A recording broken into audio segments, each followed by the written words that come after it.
Hello everyone. आज हम कर रहे हैं आशीष अरोड़ा सर की क्वांट्स चेकलिस्ट नंबर 4। 3 हम पहले कर चुके हैं, ठीक है।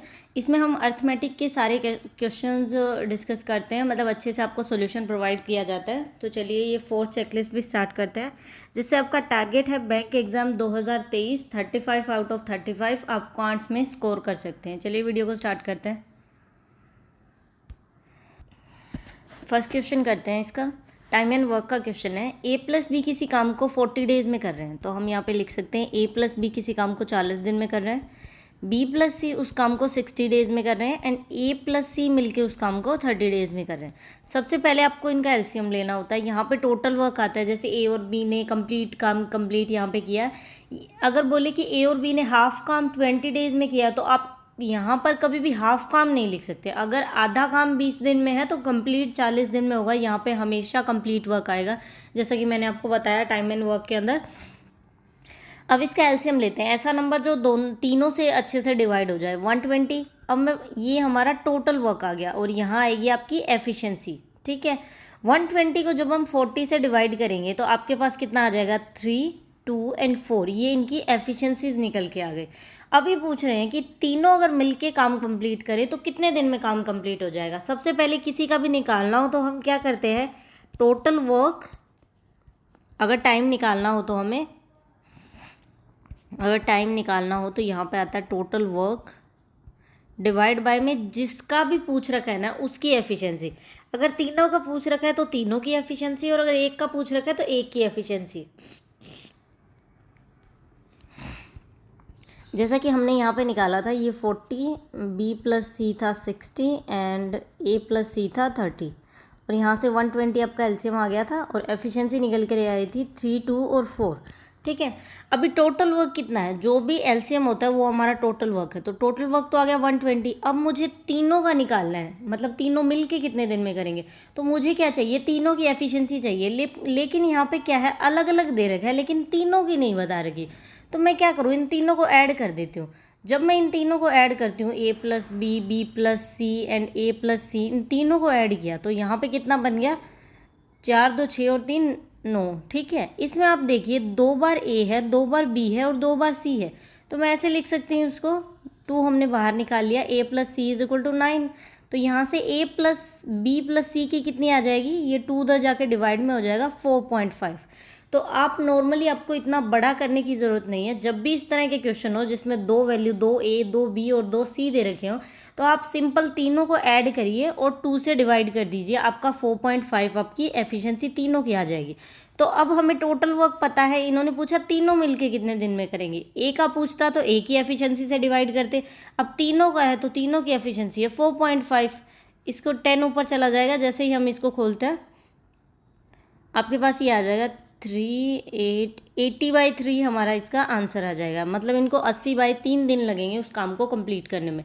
अगला क्वेश्चन देखते हैं। Ram purchased item A for rice 3000 and Rama purchased item B for 2400, ठीक है। If the price of both the item increase by 10% every year, हमें बताना है उन दोनों के बीच में डिफरेंस कितना है। डिफरेंस कितना है, पहले ए का निकाल लेते हैं। तो ए ने कितने का लिया था, 3000 रुपये का। हर साल 10% बढ़ रहा है, तो जो भी चीज़ बढ़ रही है या फिर प्रॉफिट हो रहा है वो क्या होती है, 100 में ऐड हो जाती है, और जो लॉस होता है या फिर डिक्रीज हो रही है वो 100 में से सब्ट्रैक्ट हो जाती है। जैसे ये 10% है तो 100 में जुड़ के कितना हो जाएगा, 110। पहले साल में इतना होगा, ये नेक्स्ट ईयर में कितना होगा, 110/100। हमें इसको सोल्व करना है। और अगर हम बी की निकालें तो बी को 2400 रुपये थे इसके, हर साल 10-10 रुपये बढ़ रहे हैं, 10-10%, तो 110/100, ठीक है। सबसे पहले तो ये आपकी ज़ीरोज़ ही इससे कट हो जाएंगे, ठीक है। 11 का अगर करते हैं तो 121, 11 के मल्टीप्लाई, और 121 को हमें क्या करना है, 3 से मल्टीप्लाई करना है, तो 3630 हमारे पास आंसर आ गया। यहाँ पे क्या करेंगे, ये इस तरह से ये 0 से कट हो गया, देन 24 को आपको 121 से मल्टीप्लाई करना है, 2904 हमारा आंसर आएगा। तो इनके बीच में डिफरेंस पूछा है इन्होंने, तो जो ये वैल्यू है ये सब्ट्रैक्ट कर दो आपस में। हमें 3630 में से 2904 सब्ट्रैक्ट करना है, तो आपका ये बचेगा 726। तो बी हमारा आंसर होगा, ठीक है। अगला क्वेश्चन करते हैं। If the shopkeeper had bought an item at 20% lost and sold it at rice 10.50 less, he would have gained 30%. If the original profit of the shopkeeper is 25%, find the original cost price. सबसे पहले मान लेते हैं कि original cost price हमने late assume कर लिया, ठीक है, कि लेट वो 100 ही था, 100 था, और उसने बोला कि ओरिजिनल प्रॉफिट कितना है शॉपकीपर का, 25%, मतलब जो पहले है। तो इसका अगर सीपी हमने एज्यूम किया है 100, तो एसपी कितना हो जाएगा, मतलब कॉस्ट प्राइस 100 पे इसने 25% दिया, तो 100 में 25 ऐड कर देंगे, कितना हो जाएगा 125। तो पहले इसका सीपी इतना था। अब इसने बोला कि अगर उसको वो आइटम 20% लॉस पे वो उसको खरीदता, मतलब उसके पास वो 20% कम होती, सीपी ओरिजिनल 100 था, इसका 20% कम निकालूं मैं, 100 का कुछ भी 20% कम निकालेंगे तो कैसे निकलेगा, 100, 20% कम करना है तो 100 में से सब्ट्रैक्ट करेंगे, कितना आ जाएगा 80। अब हम एज्यूम कर लेते हैं क्योंकि इसने इफ़ माना है, तो इफ़ वाले में हम कितना करें, 80 ले लिया हमने, क्या चीज़, सीपी, सीपी 80 हो गया। हमें निकालना है एसपी, मतलब सेलिंग प्राइस। सेलिंग प्राइस इन्होंने बोला कि अगर वो 20% लॉस में ले, मतलब 80 में ले, तो उसको 30% का प्रॉफिट होता है।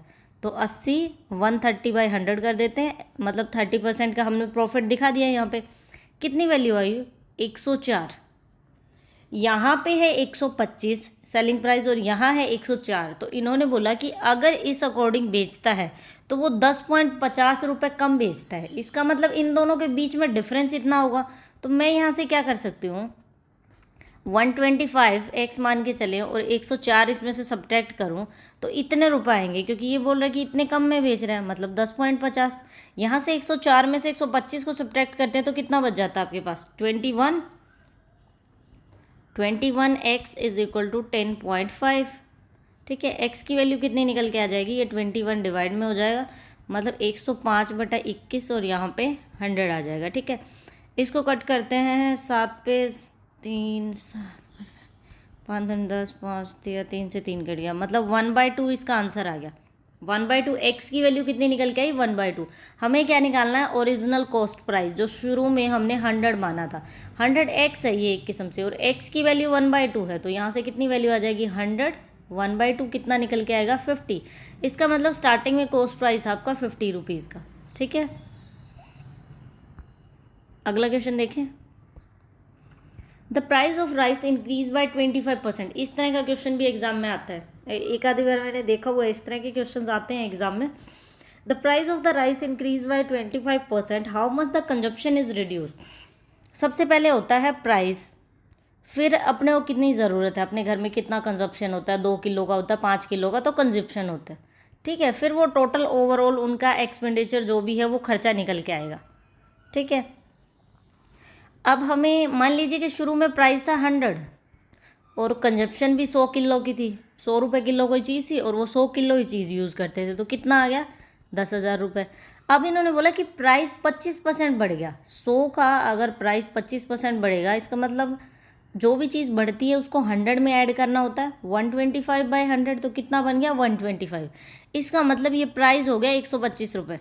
कंजप्शन हमें नहीं पता, इन्होंने कहा है कि कंजप्शन को कितना कम करें कि फैमिली के ऊपर लोड ना पड़े, मतलब खर्चा उतना ही रहे।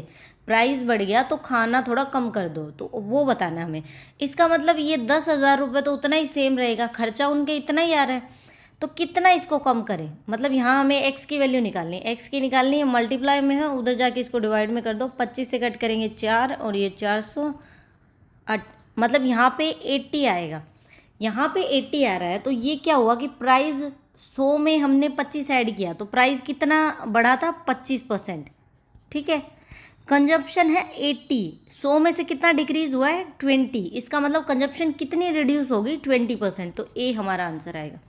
अगला क्वेश्चन देखिए, ए स्टार्ट अप बिजनेस विद 8,000 रुपये। ए ने 8,000 रुपये, सबसे पहले आपको पता है यहाँ इन्वेस्टमेंट लिखते हैं, देन टाइम लिखते हैं, देन प्रॉफिट का रेशो आता है, ठीक है। ए ने 8,000 रुपये से बिजनेस शुरू किया, बी उसको 4 महीने बाद ज्वाइन करता है 2,400 रुपये से।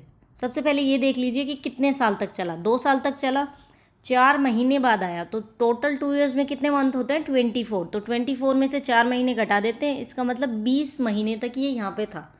उसके बाद क्या हुआ कि उसके अगले 4 महीने बाद ए ने 2,000 रुपये ऐड कर दिए, मतलब 4 महीने बाद तो बी आया था, उसके 4 महीने, मतलब ए की जो ये 8,000 रुपये अमाउंट है ये 8 महीने तक चली। उसके बाद ए ने क्या किया, 2,000 रुपये और बढ़ा दिए, 8 पहले थे 2 और कर दिए, मतलब कितने हो गए 10,000 रुपये। वो होंगे बाकी बचे हुए 2 साल में जितना भी टाइम बच गया। तो 24 महीने में से अगर 8 महीने घटा देते हैं तो 16 मंथ के लिए ये टाइम रहा। अब आप काट दीजिए जितना छोटा आप कर सकते हैं। किस पे कट करें इसको, 4 पे ही कट कर देता है। हाँ ये वैल्यू आ गई, इसको कट कर सकते हैं, इसको भी 4 पे ही कट कर सकते हैं, मतलब आपको जस्ट छोटा बनाने की कोशिश करनी है। अब प्रॉफिट कैसे निकलता है, इन्वेस्टमेंट और टाइम की मल्टीप्लाई होती है। 20 को 2 से मल्टीप्लाई करेंगे, ए की जो दोनों वैल्यूज़ हैं इन्वेस्टमेंट को टाइम से मल्टीप्लाई, अगर 2 बार रेशियो में डिवाइड है तो वो वैल्यू ऐड हो जाएगी, ठीक है। और बी की कैसे निकलेगी, 6 और 5, तो यहाँ से क्या वैल्यू निकल के आएगी, ये है 40 और ये है 100 और ये है 30, मतलब आपका बनेगा 140 एंड 30। अब इसकी 0 से 0 कट, तो 14.3 इनका प्रॉफिट का रेशो होगा, सी आंसर। अगला क्वेश्चन देखिए, a person spend 20% of his salary on shopping, 30% of the remaining on rent. ये क्वेश्चन भी आता है एग्जाम के अंदर, इंपॉर्टेंट है क्वेश्चन, मैंने कई बार देखा हुआ। एक पर्सन स्पेंड करता है 20% ऑफ सैलरी शॉपिंग में, 30% of the remaining on rent, और बचे हुए का हाफ किस में, फूड में, एंड सेव्स द रेस्ट, बाकी बचा लेता है। तो वो सेविंग उसकी बता रखी 1120 रुपये, हमें उसकी टोटल इनकम निकालने। ये निकालते जाइए आप किस तरह से, एक्स एज्यूम कर लीजिए कि मान लीजिए एक्स इनकम है, अगर उसने 20% शॉपिंग के पे खर्च कर दी तो 100 में से अगर 20% चली गई तो कितनी बच गई पीछे, 80%। आप सेविंग्स निकालनी है सिर्फ, मतलब 80% हिस्सा रह गया, 80% का बचे हुए का 30% रेंट पे गया। तो अगर इसका 30% चला जाता, बचा हुआ मान लीजिए कि 80 है, ठीक है, ये 80% एक वैल्यू निकल गई, इसका बचा हुआ हम उसको 100 एज्यूम करके चलेंगे, अगर हम वैल्यू अभी नहीं निकालें तो 30% अगर रिमेनिंग की रेंट पे चली गई है तो बच कितनी गई, 100 में से 30 चली गई तो 70%, मतलब इसका 70% अभी बचा हुआ है, ठीक है। उसके बाद रिमेनिंग बची हुई की जो, मतलब ये अमाउंट हमारी टोटल निकल के आएगी, इसकी आधी चली गई है फूड के ऊपर, इसका मतलब आधी तो बची है, इसका मतलब इसका 1/2, तो ये वैल्यू आपकी 1120 के इक्वल। इस तरह से हमें इसको निकालना था। आपको जस्ट एक्स को सोल्व करना है, एक्स को सोल्व करना है, 1120 इधर आ जाएगा, 100 और 2 उधर जाके मल्टीप्लाई में हो जाएगा, 8 एंड 7 आपका यहाँ पे आ जाएगा। 7 से कट करते हैं तो ठीक है 160, और 8 से ये 20 आ जाएगा। इसका मतलब यहाँ पे आपका 4,000 रुपये, मतलब उसकी टोटल इनकम कितनी है, 4,000 रुपये यहाँ से निकल के आ गई। तो बहुत आसान तरीका है, आप क्वेश्चंस कर सकते हैं। मुझे इस चेकलिस्ट की या फिर मतलब कहीं से भी प्रैक्टिस करनी है, अगर आप अलग अलग टाइप के क्वेश्चंस प्रैक्टिस करते हैं तो आपका माइंड बहुत शार्प होता है। और क्वेश्चंस मतलब सिर्फ एक ही टाइप के क्वेश्चन करना ज़रूरी मतलब अच्छा नहीं है आपके लिए, एग्जाम में अलग अलग टाइप के आते हैं, तो आपको माइंड को उस तरह से प्रिपेयर करना है, ठीक है। अगला क्वेश्चन देखते हैं। A man has 32,000 from which he invests 20,000 at 10% compound interest and rest at 5% simple interest. What is the difference between the interest obtained from both the investment after 2 years? उसके पास 32,000 रुपये है, जिसमें से 20,000 रुपये कंपाउंड इंटरेस्ट पे डाले, बाकी simple पे। अलग अलग रेट है, हमें उनका डिफरेंस निकालना है। सबसे पहले हम निकालते हैं सिंपल इंटरेस्ट। सिंपल इंटरेस्ट कितना निकलेगा, 20,000 रुपये कंपाउंड पे डाले हैं, टोटल है 32,000, तो 32,000 में से 20,000 सब्ट्रैक्ट करेंगे, कितने आ जाएंगे, 12,000 रुपये। तो इसका मतलब 12,000 रुपये। सिंपल इंटरेस्ट कैसे निकलता है, principal rate time divide by में 100, ठीक है। प्रिंसिपल है 12,000, रेट लग रही है 5%, टाइम 2 साल का है, एंड डिवाइड करना आपको 100 से, ठीक है। इसकी वैल्यू कितनी निकल के आएगी आपके पास, 1,200 रुपये। इसका मतलब ये है सिंपल इंटरेस्ट 1,200। अब कंपाउंड इंटरेस्ट निकालो, उसमें से सब्ट्रैक्ट कर दो, आंसर आ जाएगा। कंपाउंड इंटरेस्ट में वैल्यू है 20,000 रुपये, 10% 2 साल के लिए। आपको पता है कंपाउंड इंटरेस्ट में जब भी 2 ईयर्स का दिया होता है तो रेट और टाइम को मिक्स करके एक वैल्यू निकाल लेते हैं। कैसे, 2R, रेट को 2 से मल्टीप्लाई करना है, रेट का स्क्वायर करना है, डिवाइड बाय में 100। जब मैं 2 को 10 से मल्टीप्लाई करूँगी और प्लस में 100 डिवाइड बाय में 100, कितना आ जाएगा, 21। तो मेरे पास यहाँ पे रेट और टाइम दोनों मिला के 21 वैल्यू आ गई, ठीक है। 21 यहाँ पे वैल्यू आ गई, डिवाइड में 100 करना है, तो 21 को जब मल्टीप्लाई करेंगे तो कितना आंसर आ जाएगा आपके पास 4200।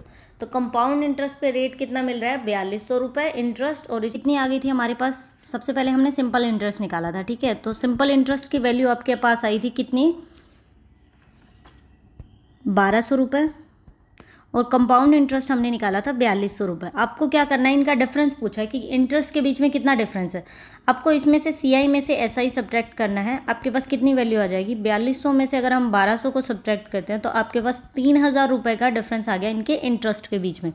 C हमारा आंसर है। अगला क्वेश्चन देखिए, the average weight of 6 people increase from 24, पहले 24 एवरेज थी, उसके बाद क्या हो गई 31.5 kg हो गई एवरेज। किस वजह से हुआ, 1% तो चला गया और एक नया आ गया।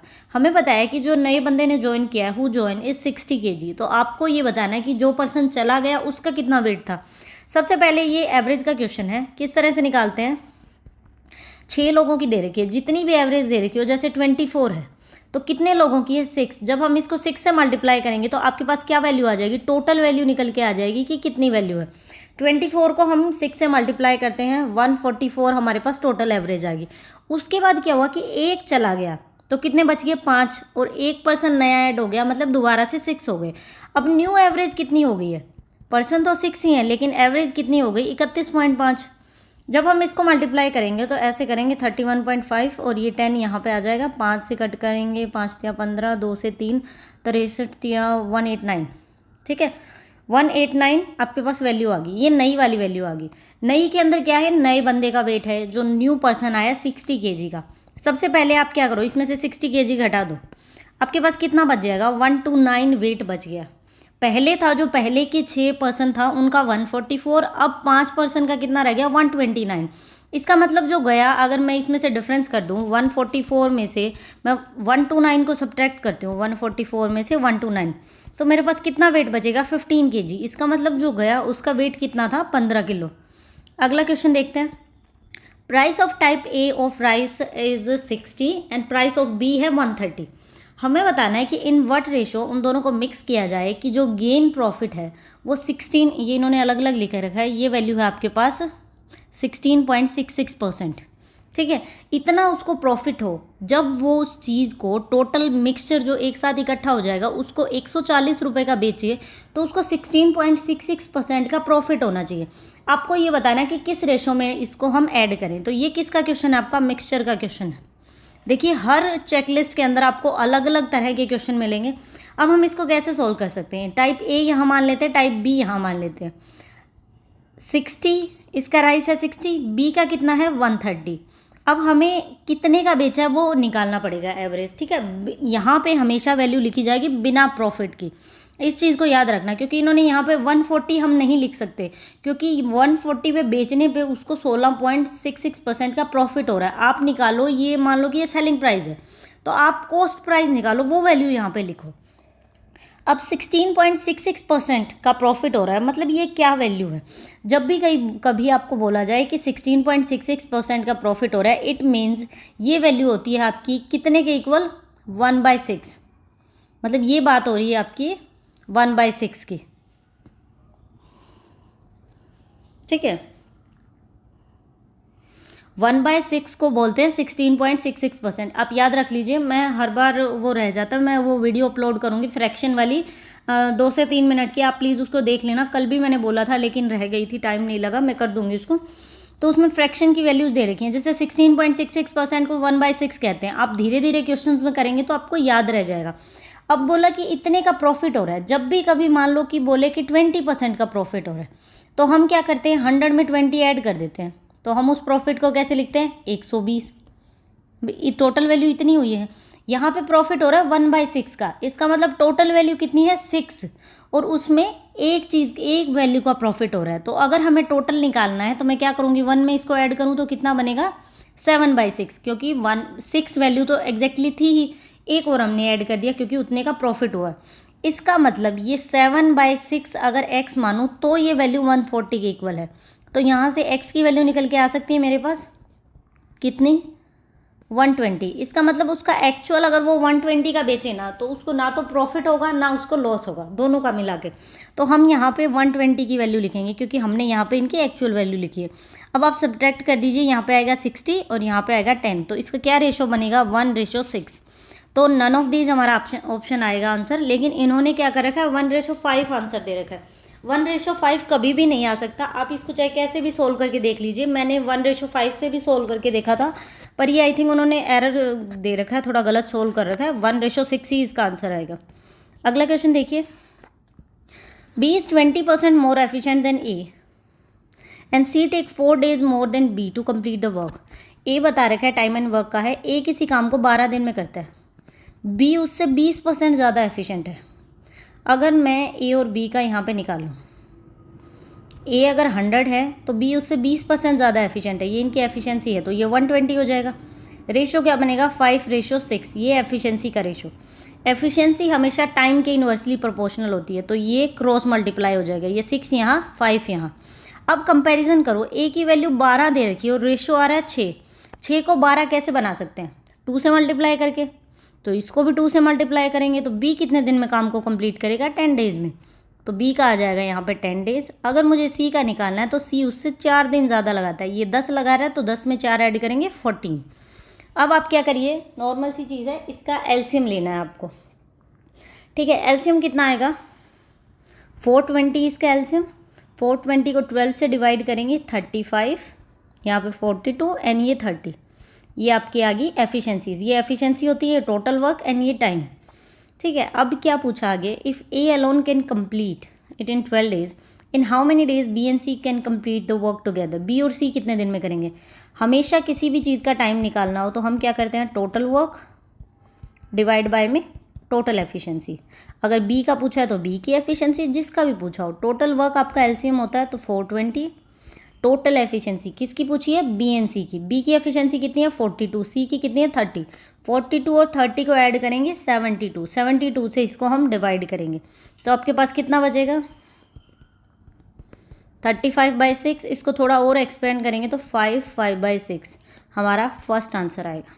अगला क्वेश्चन देखिए, आप ये सारी चेकलिस्ट कंप्लीट करिए, 247 चेकलिस्ट हैं। देखिए आपकी कितनी अच्छी अर्थमेटिक की तैयारी हो जाएगी। अलग अलग तरह के क्वेश्चंस करने को मिल रहे हैं एग्जाम में, कभी भी घबराओगे नहीं। अलग अलग टाइप के क्वेश्चंस जब करने को मिलेंगे बहुत बेनिफिशियल है, इसीलिए करवा रही हूँ। ठीक है, in an examination 60% of the students passed in English, 70% पास हुए मैथमेटिक्स के अंदर, 20% दोनों में फेल हो गए और 2500 स्टूडेंट ऐसे हैं जो दोनों में पास हो गए। हमें बताना है कि the number of candidate that appeared in the examination was, मतलब टोटल कितने स्टूडेंट थे। अगर मैं मान के चलूँ, इन्होंने बोला है कि 20% failed in both the subject, दोनों में 20% फेल हो गए। इसका मतलब जो पास हुए हैं स्टूडेंट वो कितने हैं, जो पास हुए हैं 100 में से अगर 20% फेल हो गए तो इसका मतलब 80% पास हुए हैं। 80x मान लेते हैं इसको, 80% पास हुए हैं किस किस में, सिंगल सब्जेक्ट का हम मान के चल रहे हैं यहाँ पे, क्योंकि हमें ज़्यादातर वैल्यू सिंगल की दे रखी है। इंग्लिश के अंदर 60% पास हुए हैं तो 60x, मैथ्स में 70% पास हुए हैं तो 70x। सिंगल की बात चल रही है क्योंकि सिंगल पास हुए हैं। ठीक है, इन्होंने बोला 2500 दोनों में पास हुए हैं तो 2500 सब्ट्रैक्ट कर देते हैं ताकि सिर्फ एक वाले पास की वैल्यू निकले, और पास यहाँ पे टोटल कितने हैं 80x। आपको जस्ट इसको सोल्व करना है, ये बनेगा 130x minus 2500 is equal to 80x। ये इधर आ जाएगा 50 एंड ये आपका 2500। x की वैल्यू यहाँ से कितनी आ जाएगी 50 वैल्यू आ जाती है x की, और हम शुरू में टोटल कितना अज्यूम करके चले थे 100x। ठीक है, x की वैल्यू है 50, ये है 100 और x की वैल्यू आपके पास यहाँ पे 50 आ गई। इसका मतलब टोटल 5000 स्टूडेंट थे, तो ये हमारा आंसर आ जाएगा 5000। फर्स्ट हमारा आंसर है। अगला क्वेश्चन देखिए, इसमें सिर्फ 20 क्वेश्चन है, 25 नहीं है। The ratio of the ages of A and B, ये आपका एज का क्वेश्चन है। The ratio of A and B 10 year ago, सबसे पहले यहाँ पे हम क्या लिखेंगे ए बी, यहाँ पे एक वैल्यू प्रेजेंट की आती है, देन फिर हम आफ्टर की लिखते हैं और ये अगो उससे पहले वाली वैल्यू होती है। तो इन्होंने बोला कि 10 साल पहले उनका 1:3 था, इसका मतलब प्रेजेंट से 10 साल पहले कितना था 1:3। The ratio of their age 5 year hence, जब भी 5 ईयर हैंस 10 ईयर हैंस लिखा होता है इसका मतलब प्रेजेंट से 5 साल आगे। तो ये आपका प्रेजेंट है, इससे 5 साल बाद कितना रेशियो हो गया, 2:3। जैसे मैंने आपको लास्ट वीडियो के अंदर जैसे एक क्वेश्चन था वो समझाया था, क्या करना होता है, इनका डिफरेंस लेना होता है, कितना है 2, इनका डिफरेंस कितना है 1। आपको डिफरेंस सेम करना है, डिफरेंस सेम करने के लिए यहाँ पे 1 है तो इधर 1 से मल्टीप्लाई कर दो, इस साइड 2 है तो 2 से मल्टीप्लाई करो, क्या आंसर आएगा 1, 3, 4 एंड 6। ये ए और बी का रेशियो आ गया। अब इन दोनों के बीच का डिफरेंस सेम है, अब आपको क्या चेक करना है, ये वाला डिफरेंस कितना है 3, ये दोनों में सेम ही होगा, ठीक है। हम 3 लेके चले, ये वाला रेशियो 4 में से गया 3, इसका मतलब 3 यूनिट की वैल्यू कितनी है, 10 साल पहले और 5 साल बाद, टोटल कितना होगा 15 साल का गया, 15 के इक्वल है। तो 1 यूनिट की वैल्यू कितनी आ जाएगी 5, 1 यूनिट की वैल्यू 5 निकल के आएगी। आपको प्रेजेंट एज निकालनी ए की, अगर मैं यहाँ से निकालूँ कोई भी वैल्यू ले लीजिए आप, ये तो सेम ही है, जैसे यहाँ लेते हैं ए की वैल्यू, तो 5 से मल्टीप्लाई किया तो ए की कितनी वैल्यू आ जाएगी 5, मतलब ए कितने का है 5 साल का, लेकिन प्रेजेंट की एज पूछिए वो 10 साल पहले 5 का है, तो प्रेजेंट में कितने का होगा, 10 ऐड कर देंगे इसमें, 15 ईयर्स का होगा, तो हमारा बी आंसर है। अगला question, A man purchase 150 pen at a rate of 12 per pen, he sold 50 pens at a gain of 10%, और क्या करता है, बचे हुए को कितने पे बेचे कि ओवरऑल उसको 15% का प्रॉफिट हो जाए। या तो आप इस क्वेश्चन को ऐसे निकाल लो कि आपको करना पड़ेगा, जैसे 150 पेन है तो टोटल आपको प्राइस निकालने के लिए क्या करना पड़ेगा, 150 पेन को 12 से मल्टीप्लाई करना पड़ेगा, यहाँ पे आंसर आएगा आपका, ठीक है। फिर आप करेंगे कि 50 पेन को उसने क्या किया 10% प्रॉफिट पे बेचा, मतलब 12 रुपये की चीज़ है एक पेन की, तो 10% प्रॉफिट पे बेचा, पहले ये वैल्यू निकालो। फिर आपको ओवरऑल प्रॉफिट निकालना है, तो यहाँ पे टोटल वैल्यू आ जाएगी, इसका 115% करेंगे, फिर आपको इस वैल्यू में से उसको सब्ट्रैक्ट करना है, सब्ट्रैक्ट करने के बाद उसको परसेंटेज की फॉर्म में निकालना है। एक तो है ये बड़ा मेथड, इतना टाइम नहीं है इसको सॉल्व करने का, तो हम करेंगे एक बिल्कुल ही आसान मेथड से। क्या है वो आसान मेथड, तो देखिए मिक्सचर एंड एलिगेशन से करते हैं इसको। यहाँ पे है, मान लेते हैं कि ए वैल्यू है, एक बी वैल्यू है, 50 पेन उसने बेचे, कितने प्रॉफिट पे 10% प्रॉफिट पे, यहाँ हमें नहीं पता कितना है, ओवरऑल गेन कितना हुआ है 15% का, तो यहाँ पे कितना आएगा 15%। यहाँ पे निकलता होता है लास्ट में क्या वैल्यू आती है कि कितने रेशो में मिक्स किया गया, हमें पता है कितने रेशो में मिक्स किया गया, ए की क्वांटिटी कितनी है 50 और बाकी पेन्स बच गए 100 इसकी है, तो हमें इसका रेशो पता है 1:2। जब आपको इसको रेशो पता है तो आप ये वैल्यू निकाल सकते हैं। ये कैसे निकलेगी, देखिए 10 में से जब हमने 15 में से 10 को सब्ट्रैक्ट किया, ठीक है, ये 1:2 आ गया, तो वैल्यू 2 बचती है। ये 1:2 जब निकालते हैं तो इसका मतलब वैल्यू कितनी बची यहाँ पे, ये है, ये तो बिल्कुल लाइट कलर, ये है 1 और ये 2। जब मैंने 15 में से 10 को सब्ट्रैक्ट किया तो 5 बचना चाहिए था, ये 2 कैसे बच गया, इसका मतलब यहाँ पे 5 वैल्यू थी, इसको किसी तरह से 2 बनाया गया, ठीक है। 5 को किस तरह से क्या किया होगा उन्होंने कि मतलब इसको 2 में कन्वर्ट कर दिया, ठीक है। इसका मतलब ये वैल्यू 2.5 हो सकती है, और जब ये 2.5 होगी तो हम 2.5 से इसको कट करेंगे, यहाँ पे 5 होगा तो 2.5 यहाँ पे मतलब 2 पे डिवाइड हो जाएगा, ये 1:2 तभी आया ना, इसका मतलब 5 वैल्यू। अब सिंपल सी चीज़, कन्फ्यूज मत होइए, 1 और 2 दे रखा है, रेशियो हमारे पास पता है कि हमें डिफरेंस आया है 10 और 15 के बीच में 5 का, लेकिन यहाँ पे इन्होंने 2 लिख रखा है, इसका मतलब कोई ऐसी वैल्यू से कटी है जिससे मैं 5 को काटूँ तो 2 बच जाए, तो मैं 5 से अगर 2 बच जाए तो इसका मतलब क्या वैल्यू हो सकती है, आप सिंपल 5 को 2 से डिवाइड कर दीजिए, इसका मतलब 2.5, इसका मतलब यहाँ वैल्यू थी 2.5, यहाँ 2.5 कब आ सकती है, 15 में से कितना हम ऐड करें 15 में कि 2.5 आ जाए, एक वैल्यू सब्ट्रैक्ट होती है, एक ऊपर वाली वैल्यू बड़ी होगी इसमें से सब्ट्रैक्ट होगी, तो 15 में 2.5 को ऐड करेंगे तो कितना बचेगा 17.5, तो 17.5 आपका आंसर आएगा। बहुत ईजीली इसको सोल्व कर सकते हो, एक बार दोबारा देखना वीडियो समझ आ जाएगी। अगला क्वेश्चन करते हैं, a tank has a leak which can empty the container in 10 hours, 10 घंटे में उसको खाली कर देता पूरे टैंक को, ठीक है। तो लीक को हम ए मान लेते हैं, ठीक है, लीकेज 10 आवर्स, नेगेटिव लगा दिया करो जो खाली करता है टैंक को, ठीक है। If the tank is full of water and the tap is open which admit, वो क्या करती है कि टैंक पूरा मतलब भरा हुआ है लेकिन एक टैप ओपन है जो 4 लीटर पानी पर मिनट उसमें भर रही है, मतलब 1 मिनट के अंदर 4 लीटर पानी आ रहा है उसके अंदर, ठीक है। The leak takes 15 hours to empty the tank, वो 5 घंटे लगाती है उस टैंक को खाली करने में। इसका मतलब वो पाइप भी ओपन है और बी हम मान लेते हैं जो पाइप भर रही है उसको, ठीक है। 15 घंटे लगते हैं टैंक को खाली करने में, तो नेगेटिव लगा दो, चीज़ खाली हो रही है। एलसीएम लिया 30, यहाँ आ गया -3 और यहाँ पे कितना आ गया आपका, मतलब नॉर्मल 3 लिख लो, यहाँ पे 2, मतलब ए की खाली करने की कैपेसिटी 3 थी लेकिन बी के साथ जुड़ने से उसकी कैपेसिटी 2 रह गई। इसका मतलब बी की कैपेसिटी कितनी है, 1। यहाँ से उसकी एफिशिएंसी निकल के आ गई बी की 1 एफिशिएंसी है। तो हमें बताना है कि मतलब वो कितने लीटर की टंकी थी या फिर वो कितना पानी होल्ड कर सकती है। सबसे पहले हम निकालें कि इसको टाइम कितना लगेगा। टाइम कैसे निकलता है, टोटल वर्क आपको डिवाइड करना है जिसकी भी एफिशिएंसी बता रखी हो उस एफिशिएंसी से। टोटल वर्क होता है हमारा एलसीएम, बी की एफिशिएंसी है 1, इसका मतलब बी को कितने घंटे लगेंगे, 30 घंटे लगेंगे उस टैंक को पूरा भरने में, 30 घंटे, ठीक है। 1 मिनट के अंदर ये 4 लीटर पानी डाल रही है, तो 1 घंटे में अगर 1 मिनट में 4 लीटर डाल रही है तो 1 घंटे में कितना डालेगी, 60 से मल्टीप्लाई कर दो, कितना आ गया 240। इसका मतलब 1 घंटे में 240 लीटर पानी डल रहा है, तो 30 घंटे में कितना डलेगा, 240 से जस्ट आपको मल्टीप्लाई करना है। मतलब इसकी कैपेसिटी है 7200 लीटर, मतलब 7200 लीटर इसकी कैपेसिटी है, ठीक है। अगला क्वेश्चन देखिए, the distance between A and B is 20 kilometre, S T is equal to D, speed and distance का टाइम आ गया। डिस्टेंस है 20 किलोमीटर का, एवरेज स्पीड है ए की 4 किलोमीटर और बी की है 6 किलोमीटर।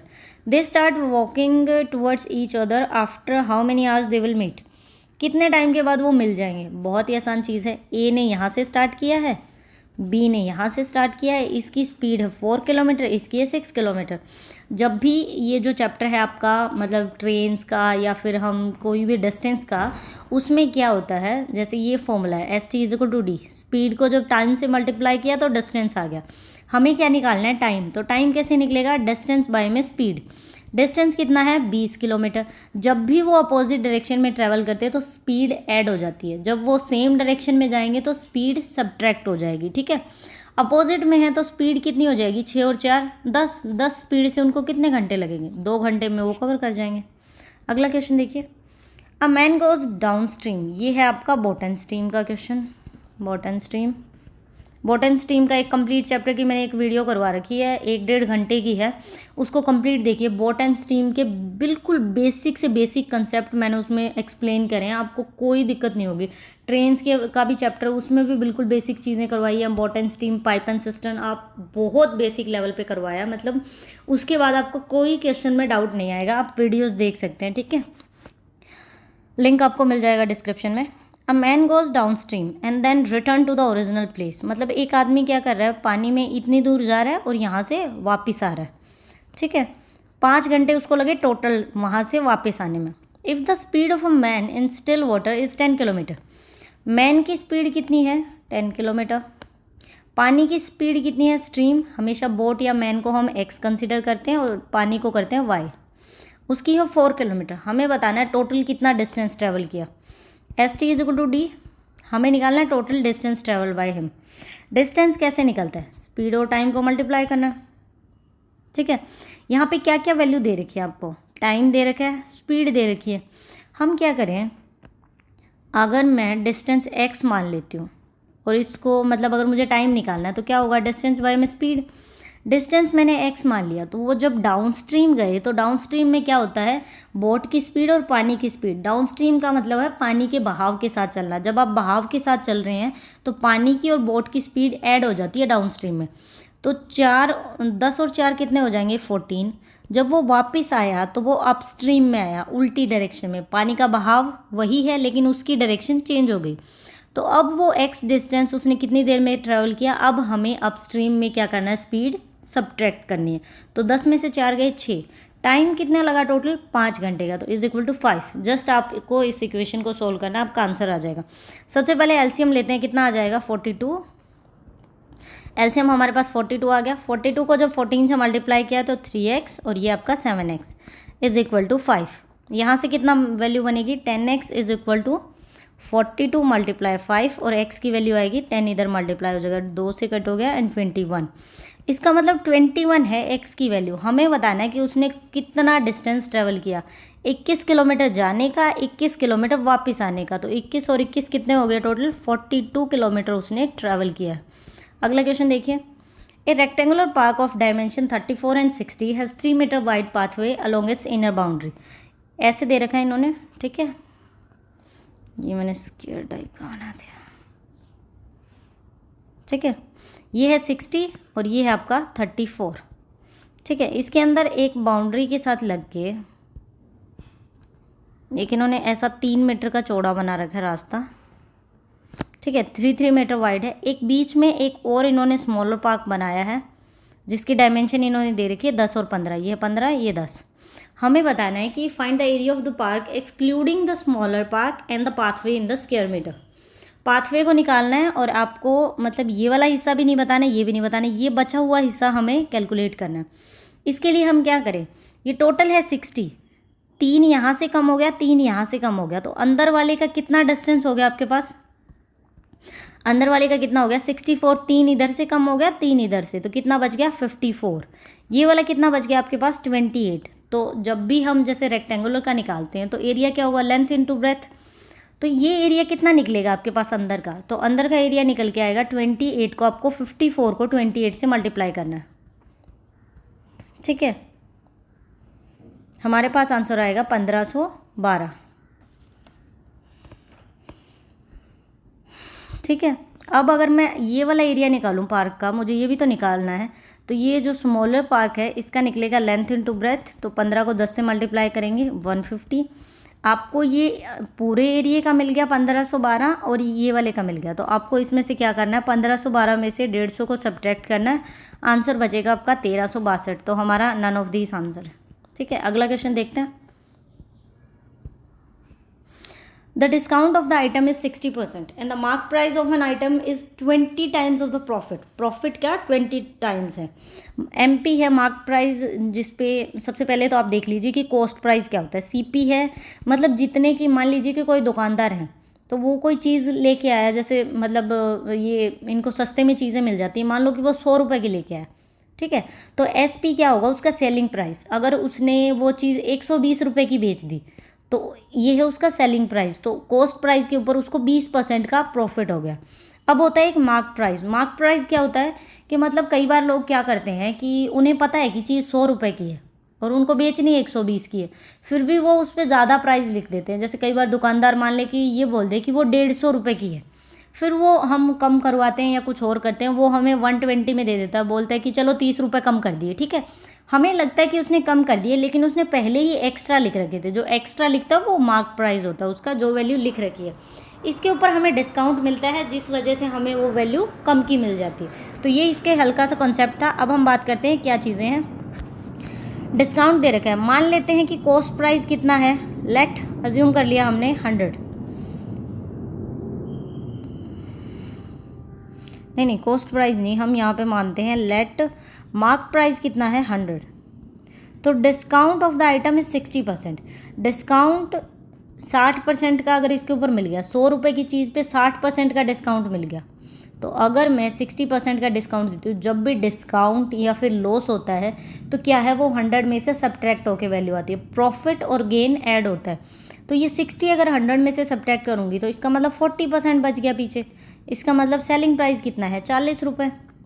अब इन्होंने बोला है कि जो प्रॉफिट है, मतलब जो मार्क प्राइस है, जो इन्होंने 100 लिखा है, ये जितना प्रॉफिट होगा ना उसका 20 गुना ये मार्क प्राइस है। आपको बताना है सेलिंग प्राइस कितना परसेंट ज़्यादा है कॉस्ट प्राइस से।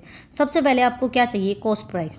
वो कैसे निकलेगा, इन्होंने बोला कि जो मार्क प्राइस है, अगर कॉस्ट प्राइस को मैं x मानूँ तो उस पर मुझे 20 गुना ज़्यादा करना पड़ेगा। कॉस्ट प्राइस नहीं, मुझे प्रॉफिट को मानना है, सॉरी, प्रॉफिट को मैंने क्या किया, x मान लिया। प्रॉफिट मान लो कि x था, तो प्रॉफिट का 20 गुना करूँगी तो वो मेरे मार्क प्राइस के इक्वल होगा। अब मुझे पता है मार्क प्राइस कितना है, MP कितना है 100, तो यहाँ से x की कितनी वैल्यू आ गई 5। इसका मतलब प्रॉफिट कितना है, प्रॉफिट है 5 रुपये।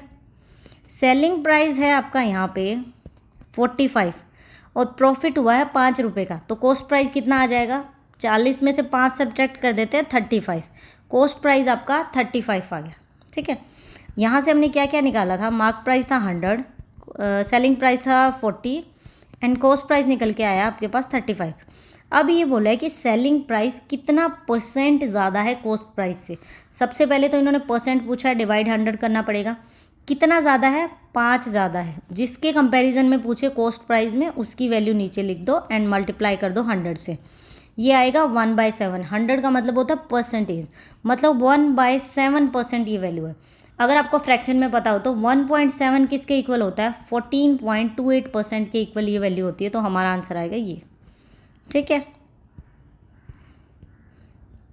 अगला क्वेश्चन अगर हम करें 19, 2 क्वेश्चन और रह गए इसके, फिर वीडियो कंप्लीट। इसमें 20 क्वेश्चन थे।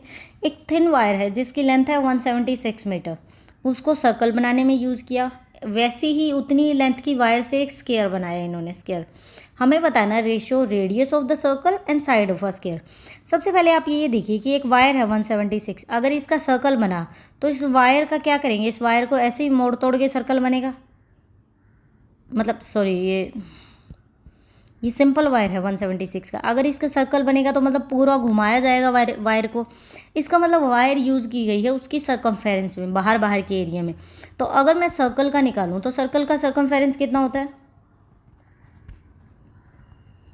सर्कल का सर्कमफेरेंस होता है 2πr, जिसकी वैल्यू 176 है। तो यहाँ से मैं r की वैल्यू निकाल सकती हूँ। r की वैल्यू आ जाएगी 7 और 2 और 22 इधर चला जाएगा, 11 से कट करेंगे 2, 11, 6 और 4, 28, मतलब रेडियस ऑफ द सर्कल कितनी आ गई, 28। अब हम निकालते हैं स्क्वायर का। स्क्वायर भी ऐसे ही बनेगा, उसी वायर से बनाया जा रहा है। ठीक है, स्क्वायर का जो सर्कमफेरेंस होता है वो कैसे निकलेगा आपका स्क्वायर का, वो होता है 4a। 4a इसका मतलब 176 के इक्वल है, तो a की वैल्यू कितनी आ जाएगी, 44। साइड पता लगी। हमें क्या रेशियो निकालना है, रेशियो निकालना है आपको किसका, रेडियस ऑफ सर्कल जो कितनी है 28 और साइड कितनी है 44। इसको कट करें, 2 पे ही काट देते हैं, 22, 7, 11, 7/11 आपका आंसर आ जाएगा। इसका मतलब फर्स्ट हमारा आंसर है। अगला क्वेश्चन देखिए, लास्ट क्वेश्चन हमारी वीडियो का। A can do a piece of work in 15 days. A किसी काम को टाइम एंड वर्क का 15 डेज में कर रहा है, उसी सेम काम को बी कर रहा है 30 दिन में। एलसीएम लेंगे 30, 2 and 1 इनकी एफिशिएंसी आ जाएगी। ये हमारा टोटल वर्क होता है। इन how many days can the work be completed if both done the work alternatively. Alternatively का क्या मतलब होता है, एक दिन एक काम करेगा, दूसरे दिन दूसरा काम करेगा। इन्होंने बता दिया कि ए से स्टार्ट करना है, ए की जितनी एफिशिएंसी है उतना काम करेगा। ए ने 2 एफिशिएंसी से एक दिन काम किया, फिर बी की बारी आई, फिर दोबारा ए की बारी आई, फिर बी की बारी आई। इसका मतलब 2 दिन में 3 काम हो रहा है, 2 और 1 3 काम हो गया। कितने दिन में, 2 दिन में। टोटल काम कितना करना है 30। अब 3 को मुझे 30 बनाना है, तो मैं 10 से मल्टीप्लाई करूँ तो 30 काम हो जाएगा। तो डेज़ को भी मुझे 10 से मल्टीप्लाई करना है। इसका मतलब 20 डेज़ में वो दोनों काम को कंप्लीट कर देंगे। तो यहाँ हमारी वीडियो कंप्लीट होती है। 4th चेकलिस्ट भी कंप्लीट होगी। इसी तरह से 247 की 247 चेकलिस्ट कंप्लीट करेंगे और ये सब कंप्लीट कर लीजिए। अगर आपके अर्थमेटिक का कोई भी क्वेश्चन गलत हो जाए, तो मेरा तो कभी हुआ नहीं, देखिए आप भी बहुत अच्छे से पेपर में स्कोर कर पाएंगे और बहुत ज़्यादा हेल्प होती है, इसीलिए मैं आपको बता रही हूँ और नहीं ये चेकलिस्ट सॉल्व करवा रही हूँ। अगर वीडियो अच्छी लगी हो तो प्लीज़ लाइक करिए और चैनल को सब्सक्राइब कीजिए। Thank you for watching the video और अच्छे कमेंट्स करिए। Thank you.